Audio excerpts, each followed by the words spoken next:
Online कक्षा में आप सभी का पुनः स्वागत है। आज हम जिस विषय बिंदु के साथ आपके समक्ष उपस्थित हैं उसका शीर्षक है विविधता में एकता और शिक्षा की भूमिका। विविधता में एकता यानी unity in diversity and role of education. हम बात करेंगे कि विविधता में एकता भारत में किस प्रकार परिलक्षित होते हैं, किस प्रकार दिखाई देते हैं, किस प्रकार यह भारत भूमि की विशेषता है और इस हेतु शिक्षा की क्या भूमिका है। इन्हीं बातों पर हम विशद चर्चा करेंगे। देखिए, भारतीय समाज संस्कृति की अपनी विशेषता है और ये सबसे महत्वपूर्ण विशेषता है विविधता में एकता। यहाँ विभिन्न धर्म, जाति, संप्रदाय आदि को मानने वाले लोग रहते हैं, परंतु इन सभी विविधताओं के होते हुए भी भारत में अनन्य एकता है। और सबसे पहले हम देखेंगे कि भारत में विविधता में एकता किन किन क्षेत्रों में दिखाई पड़ती है। तो भारत में विविधता के एकता के दिग्दर्शन के बारे में बात करते हुए हम सबसे पहले देखेंगे कि भौगोलिक क्षेत्र में जो विविधता में एकता है वो देखिए, हमारी भारत भूमि जो है कन्याकुमारी से लेकर गुजरात, सिक्किम इत्यादि क्षेत्रों तक फैला हुआ है। हर राज्य के रहने वाले लोग अलग अलग तरीके के हैं। इन लोगों के अपने अपने संबंधित समस्याएं हैं, परंतु फिर भी इनके मन मस्तिष्क में एक ही बात ध्यान में रहती है कि भारत हमारी मातृभूमि है, हम सब इसकी संतति हैं और इसकी सुरक्षा करना ही एकमात्र हमारा दायित्व है। ये हो गया भौगोलिक क्षेत्र। अब आते हैं हम ऐतिहासिक विविधता में एकता पर बात करेंगे। ऐतिहासिक विविधता में एकता है कि बहुत पहले भी हम देखें तो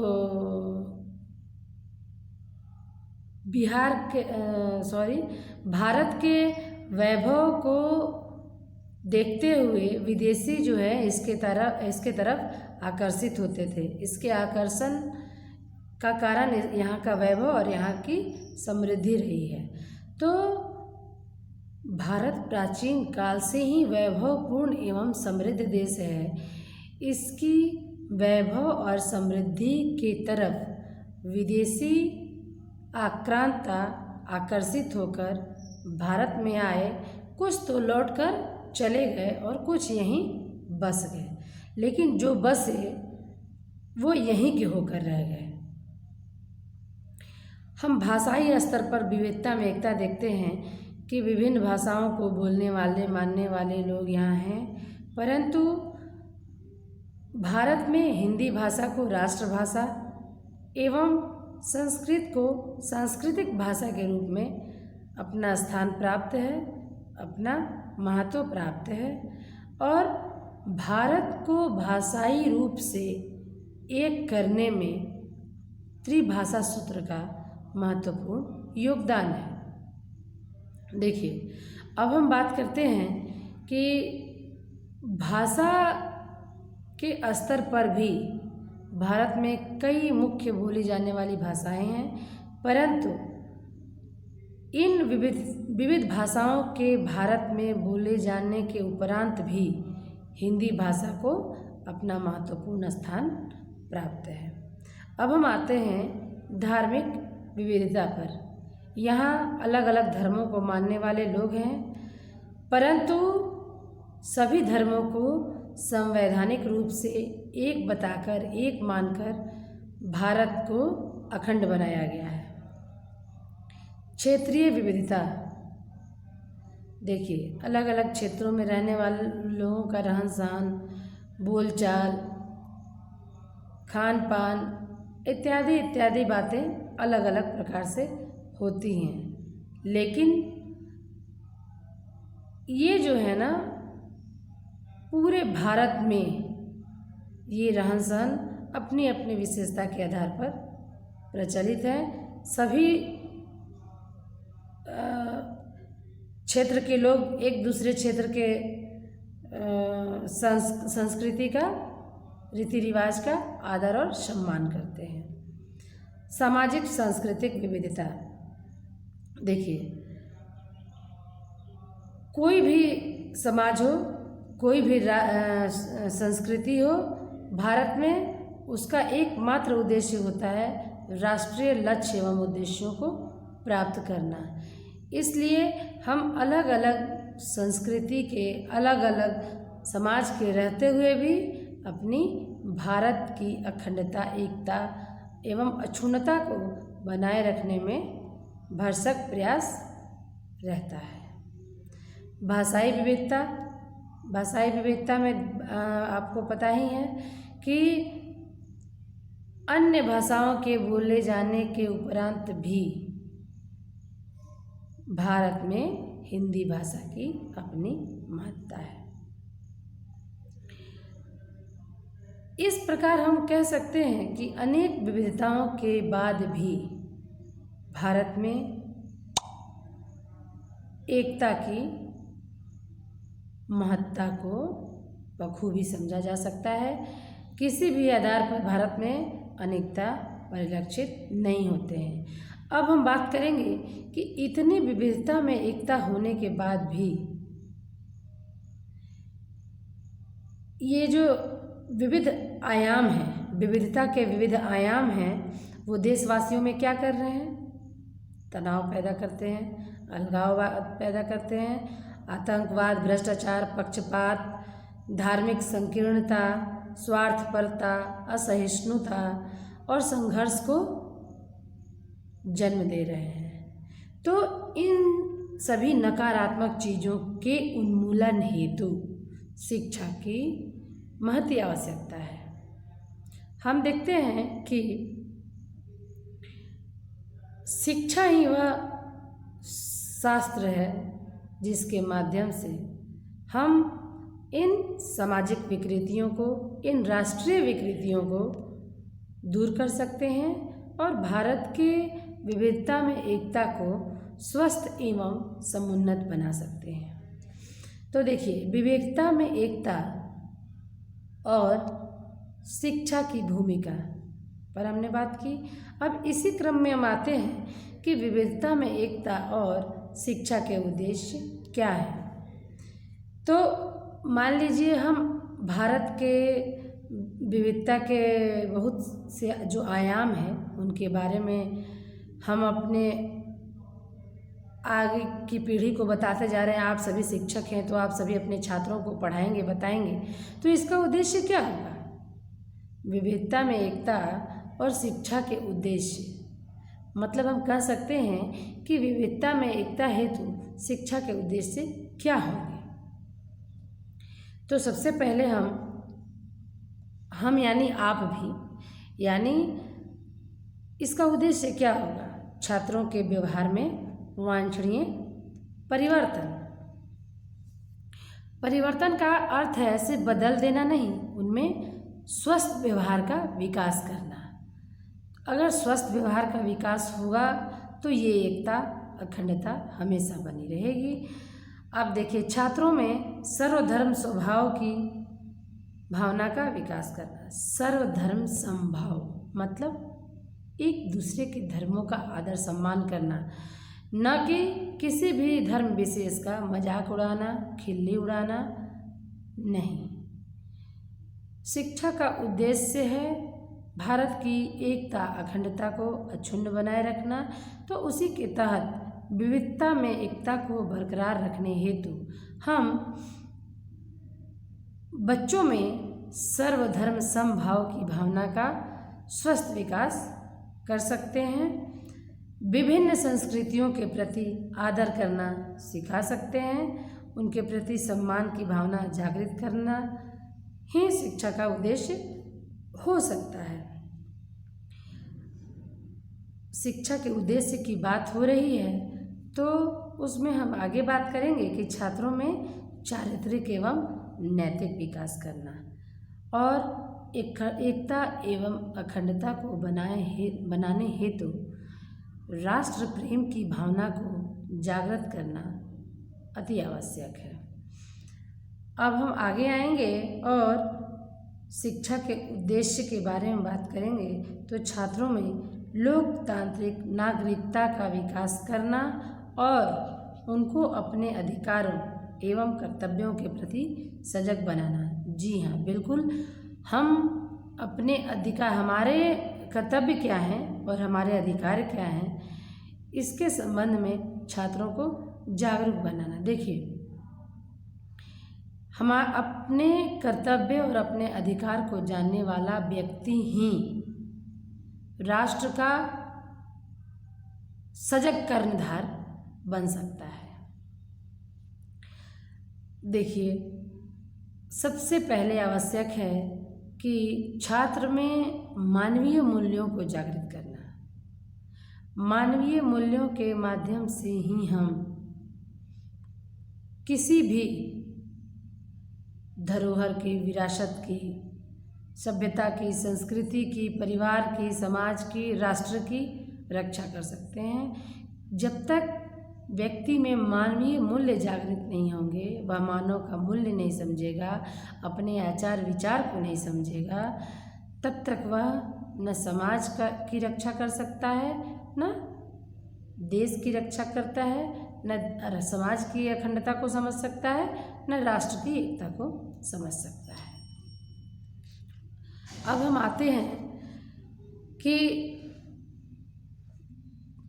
बात कर रहे हैं हम विविधता में एकता और शिक्षा के उद्देश्य की, तो हम छात्रों को बहुत सारी भाषाओं को सीखने हेतु प्रेरित करेंगे ताकि वह प्रत्येक क्षेत्र विशेष की भाषाओं को समझें और सभी की भाषाओं का सम्मान करें। अब हम बात करेंगे त्रिभाषा सूत्र के बारे में, तो हम देखते हैं कि दक्षिण की ओर प्रारंभिक काल में हिंदी को लेकर काफ़ी अपमानजनक व्यवहार किए जाते थे, हिंदी भाषियों के साथ अभद्र व्यवहार किए जाते थे।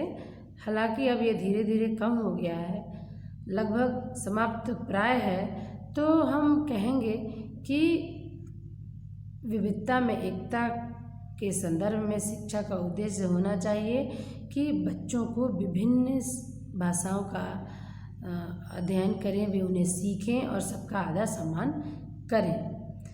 और छात्रों को व्यावसायिक कुशल बनाना, यानी छात्र व्यावसायिक रूप से कुशल होंगे तो निश्चित ही आर्थिक रूप से सबल होंगे, और आर्थिक रूप से सबल होने के बाद इंसान में जो नकारात्मकता है वह कम हो जाती है और व्यक्ति सकारात्मक बातों की ओर उन्मुख होता है।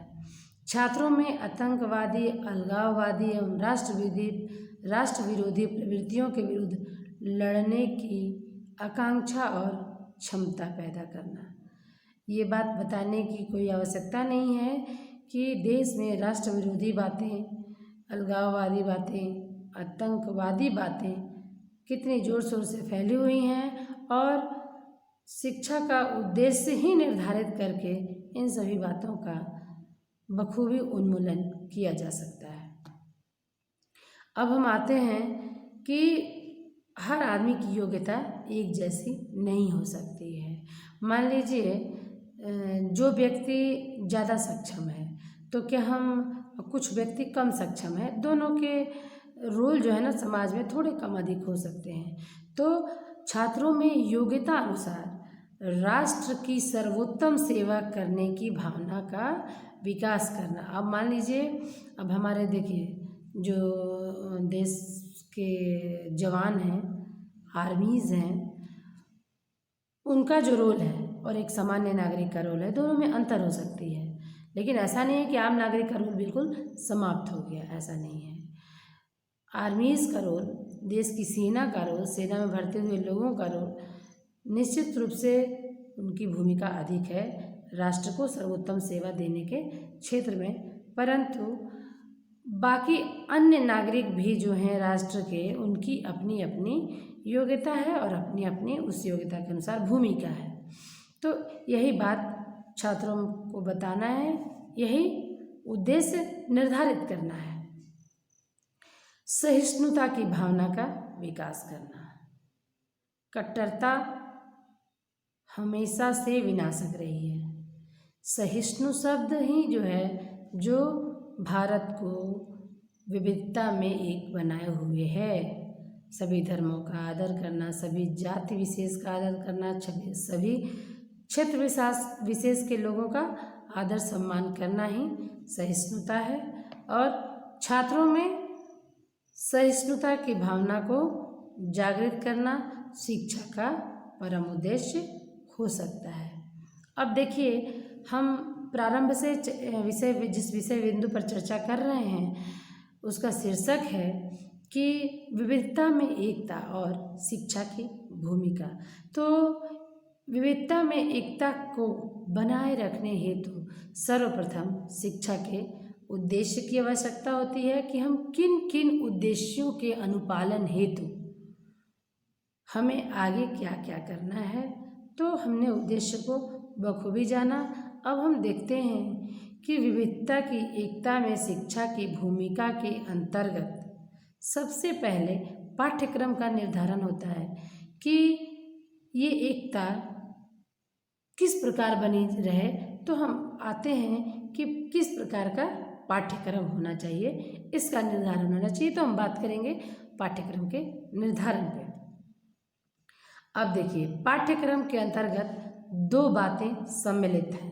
पहला है पाठ्य विषयों का पुनर्अभिनवन और पाठ्य सहगामी क्रियाओं का आयोजन। अब देखिए, हम आते हैं कि रीओरिएंटेशन, पुनर्अभिनवन मतलब राष्ट्रभाषा हिंदी का शिक्षण। हिंदी को भारत का राष्ट्रभाषा स्वीकार किया गया है, अतः हिंदी शिक्षण संपूर्ण देश के विद्यालयों में अनिवार्य होना चाहिए और है भी। नैतिक और धार्मिक शिक्षा,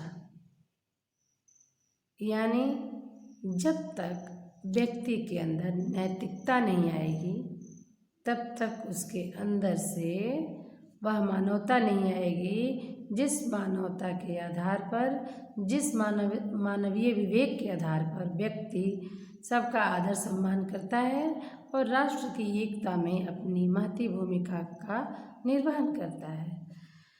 भाषा एवं साहित्य का शिक्षण, भारत की कौन सी भाषा है और कौन कौन से साहित्य है, बच्चों के बीच यह बताना, उनका विहंगावलोकन कराना, यही उद्देश्य होना चाहिए।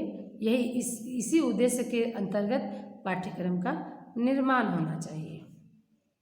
इतिहास का शिक्षण, जी हाँ, व्यक्ति अपने इतिहास को पढ़ता है, वर्तमान को देखता है और इन दोनों के समायोजन के उपरांत ही अपने को भविष्य में समायोजित कर पाता है, राष्ट्र हित हेतु समायोजित कर पाता है, अपने कर्तव्य एवं अधिकारों का निर्वहन कर पाता है कि क्या थे और हम अभी क्या हैं और अभी क्या होंगे। इन तीन बातों पर महत्वपूर्ण एवं गहन विचार करता है और तभी व्यक्ति राष्ट्र की एकता एवं अखंडता को बनाने हेतु अपना जो कार्य है उसको मूर्त रूप प्रदान करता है। भूगोल का शिक्षण मतलब भाषा, इतिहास, भूगोल, नागरिक शास्त्र, विज्ञान, संगीत, कला इत्यादि विषयों का पढ़ना काफ़ी अनिवार्य है। यानी विविधता में एकता को स्थापित करने हेतु, उसको अक्षुण्ण बनाए हेतु इन सभी विषयों का अध्ययन करना अति आवश्यक है। भाषा शिक्षण, साहित्य शिक्षण, इतिहास शिक्षण, भूगोल शिक्षण, नागरिक शास्त्र शिक्षण, विज्ञान शिक्षण एवं संगीत और कला का शिक्षण, इन सभी विषयों का समावेश होना अति आवश्यक है। अब हम बात करते हैं कि अभी हमने बताया कि पाठ्यक्रम किस प्रकार का होना चाहिए भारतीय विविधता की एकता को बनाए रखने हेतु। तो उसमें हमने 2 बातें बताई थी। पहला है पाठ्य विषयों का पुनर्अभिनवन और दूसरा है पाठ्य सहगामी क्रियाओं का आयोजन। अब देखिए, आयोजन के अंतर्गत आते हैं कि विद्यालयों में किस प्रकार की पाठ्य सहगामी क्रियाओं का आयोजन किया जाए जिससे बच्चे जो हैं विविधता में एकता के महत्व को भली भांति समझ पाए। देखिए, आप सभी देखते होंगे या हम सभी भी जब पढ़ते थे तो स्कूलों में पाठ्य सहगामी क्रियाओं में जैसे होली का त्यौहार आ रहा है तो स्कूलों में होली मिलन समारोह होगा, फिर दशहरा आ रहा है तो माँ दुर्गा का एक झांकी प्रस्तुत किया जाएगा, ईद आ रहा है तो हामिद वाला नाटक प्रस्तुत किया जाएगा।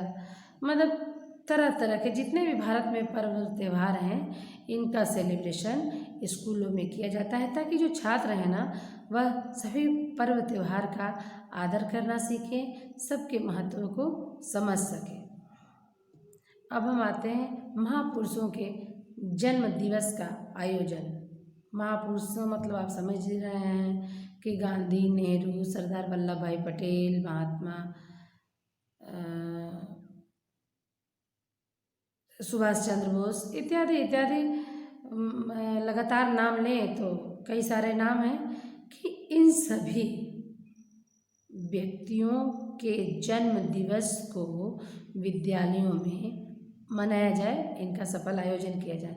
इससे क्या होता है कि बच्चे जो हैं अपने देश के महान विभूतियों के बारे में जानते हैं, उसके जीवन से रूबरू होते हैं और उनके जीवन से संबंधित कोई प्रेरक प्रसंग सुनकर कब कहाँ किस छात्र के मन में कौन सी बात लग जाए और वह राष्ट्रहित के लिए सामने आ खड़ा हो, और ना भी लगे तो कम से कम सुनने के उपरांत सभी छात्रों में राष्ट्र सेवा की भावना जागृत हो, वो अपने राष्ट्र पर न्यौछावर होने के लिए उतारू हो जाए कि नहीं, हमें अपने देश के लिए जीना है, हमें अपने देश के लिए मरना है। अब हम बात करेंगे कि पाठ्य सहगामी क्रियाओं के अंतर्गत पर्व त्योहारों का आयोजन हो गया, महान व्यक्तियों के, महापुरुषों के जन्म दिवस का आयोजन हो गया।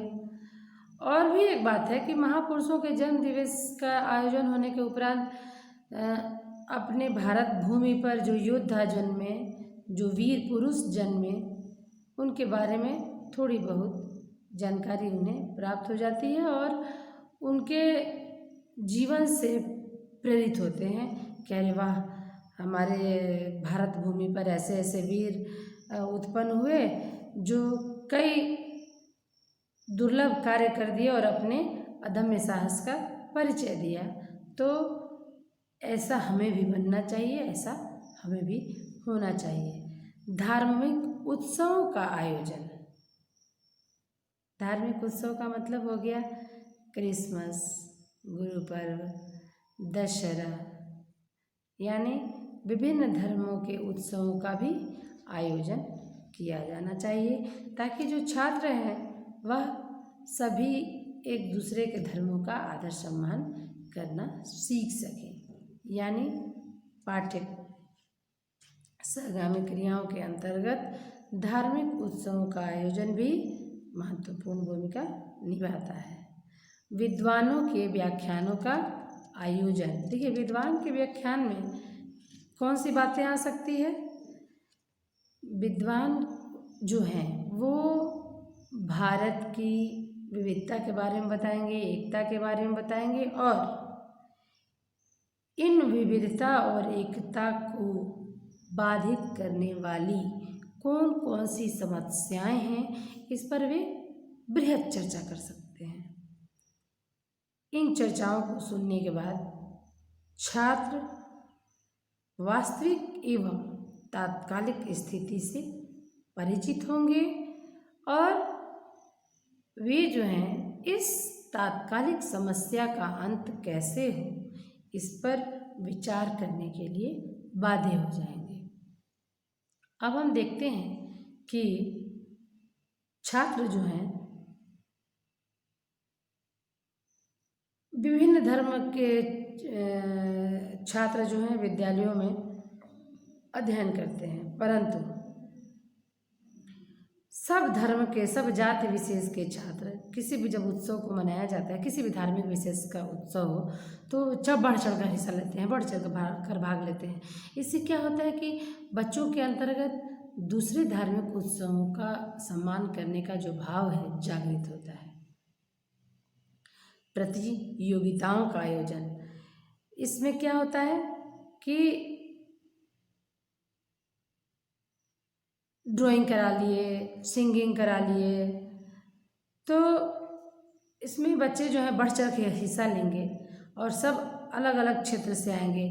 जो अलग प्रकृति के, भिन्न भिन्न प्रकृति वाले लोग जब अपनी अपनी चित्रकला को प्रस्तुत करेंगे तो क्या होगा, सभी चित्रकला को देखकर उसके तरफ आकर्षित होकर बच्चे जो हैं उससे कुछ अच्छी चीज़ों को सीखने का प्रयास करेंगे, प्रयत्न करेंगे। प्रदर्शनियों का आयोजन, इसमें क्या है, प्रदर्शनी में राष्ट्रीय एकता हेतु झांकियों को प्रस्तुत करना। हम देखते हैं कि अशोक राजपथ पर रिपब्लिक डे और इंडिपेंडेंस डे के दिन झांकियाँ प्रस्तुत की जाती हैं। क्यों, क्या है उसका कारण?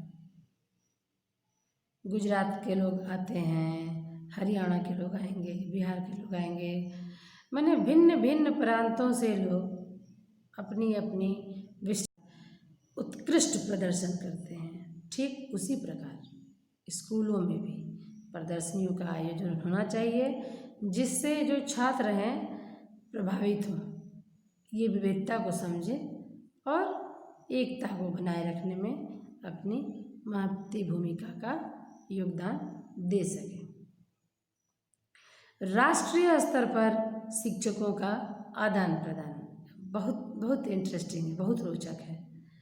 आप कल्पना कीजिए कि अगर आप झारखंड के या बिहार के या फिर किसी अन्य प्रांत के व्यक्ति हैं और किसी भिन्न प्रांत में आपकी ज्वाइनिंग हो गई या किसी कारण से आपको वहाँ शिक्षा देने के लिए भेजा जाए, तो ये आवश्यक है कि आप जो हैं अपने क्षेत्र में जहाँ आप रहे हैं उसके बारे में बखूबी बताइएगा। पढ़ाने के क्रम में ही, उसके लिए किसी अलग कक्षा की आवश्यकता नहीं है।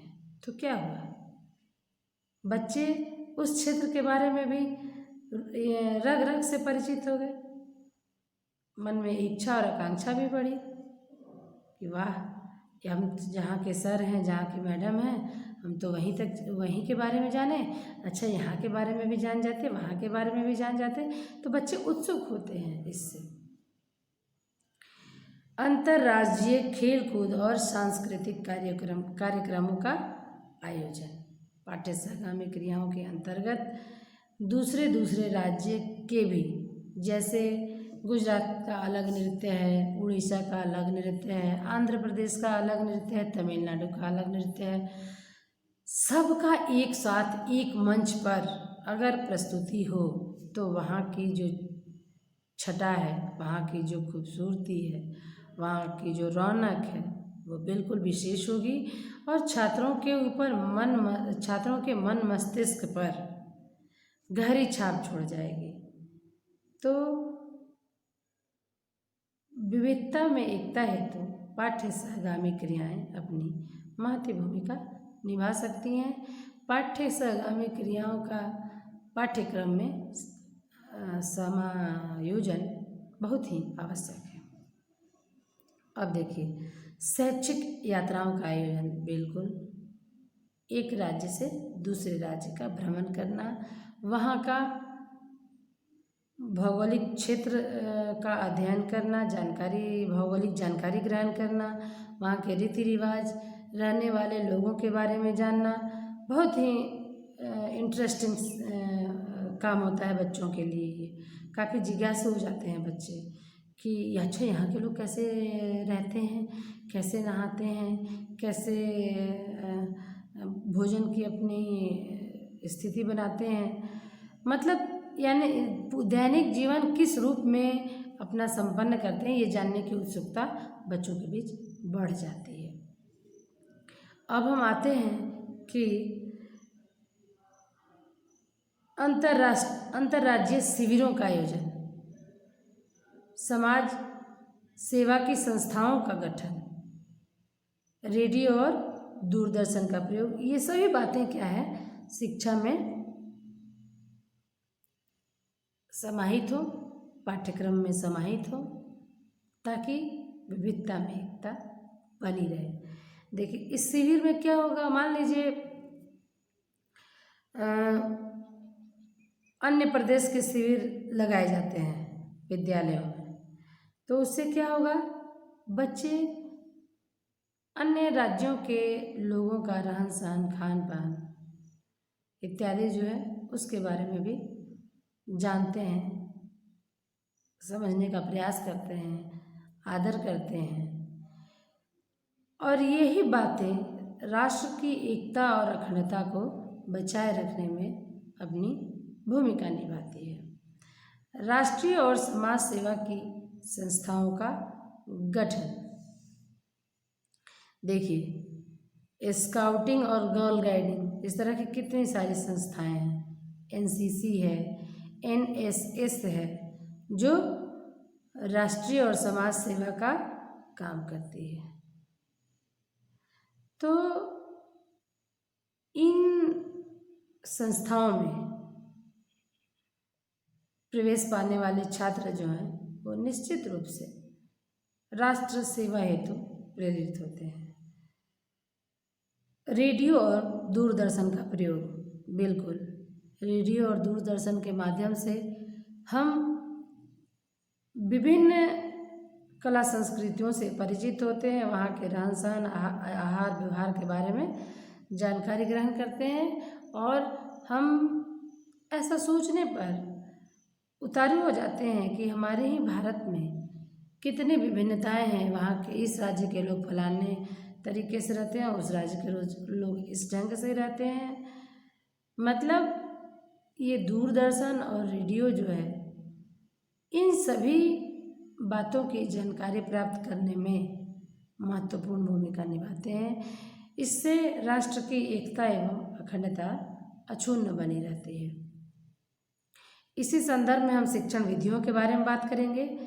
विविधता में एकता का विकास करने के संबंधित हम लोग क्या पढ़े, शिक्षा के उद्देश्य, पाठ्यक्रम कैसा होना चाहिए। अब हम बात करेंगे शिक्षण विधियों के बारे में।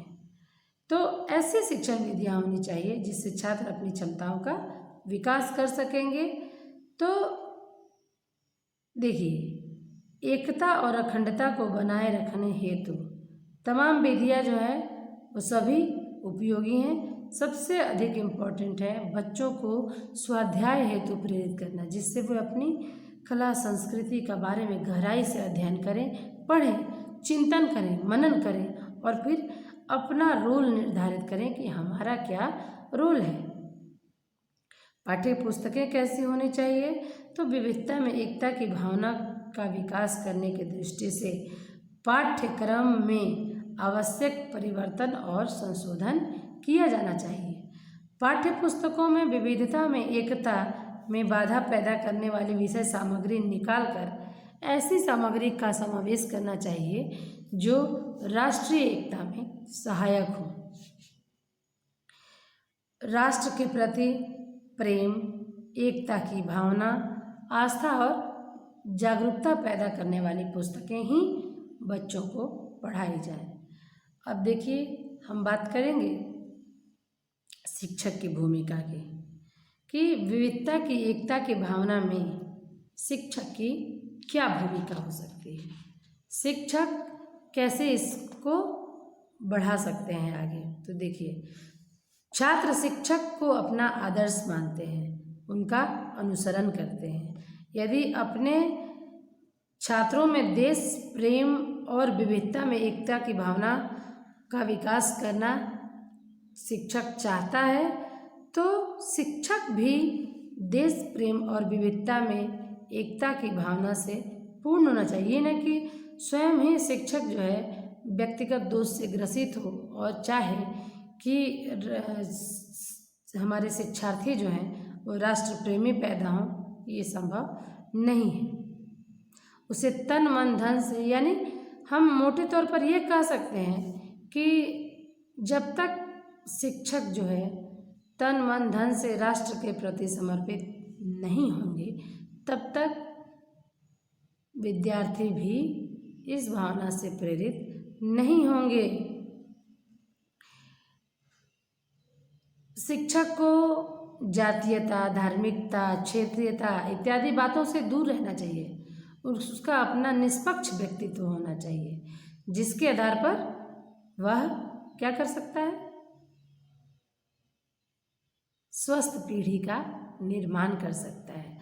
जैसे ही उसमें भेदभाव करने की प्रवृत्ति का जागरण होगा, वह गिर जाएगा बच्चों के बीच से, और बच्चे जो है ना बहुत ज़्यादा जज करते हैं। और जैसे ही उनमें ये भावना जागृत हो जाएगी कि हमारे जाति को, हमारे धर्म को, हमारा जो शिक्षक है वह महत्व नहीं देता है, तो फिर बात वहीं से बिगड़नी प्रारंभ हो जाएगी। क्योंकि शिक्षक की प्रत्येक बात राष्ट्र विरोधी नहीं होनी चाहिए, निष्पक्ष एवं स्पष्ट होनी चाहिए। इस प्रकार हम कह सकते हैं कि विविधता में एकता को बनाए रखने हेतु बड़ा ही इम्पोर्टेंट रोल है शिक्षक के। शिक्षक को राष्ट्र निर्माता कहा गया है।